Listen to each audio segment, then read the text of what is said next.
இன்னொரு விஷயம் அண்ணன் சொல்லும்போது சொன்னாரு, இல்லைங்க பாமக பலவீனமா போச்சு அப்படிங்கிறாரு. எதை வச்சு அப்படி சொல்றாருன்னு தெரியல. 2021 அதிமுகவுடன் பாட்டாளி மக்கள் கட்சி, தேசிய ஜனநாயக கூட்டணியில் இருக்கக்கூடிய பாஜக, பாமக எல்லாம் கூட்டணியில் இருந்தாங்கல்ல. அப்ப அவர்கள் வாங்கிய வாக்கு 3.8%.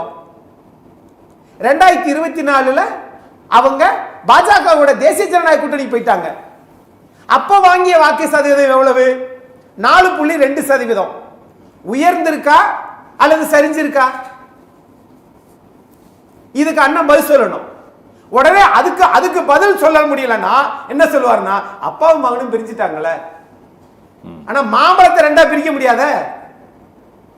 அதான் வெட்டுறதுக்கு போயிட்டாரு கோர்ட்டுக்கு. ஐயா போவாரு சார், ஐயா போவார் சார், போகட்டும் சார், அவர் வளர்த்த கட்சி சார், நான் இல்லைங்கல. ஆனா திமுகவை பார்த்து பாமக இன்னும் பாடம் கற்றுக் கொள்ளாமல் இருக்கிறது. ஆட்சி அதிகாரத்துக்கு வரலையே இன்னும், அந்த வேதனை தான் எனக்கு. ஆகையினால இங்க இவர்களை பொறுத்தளவுல நீங்க என்ன வேணாலும் சொல்லிக்கிறலாம்.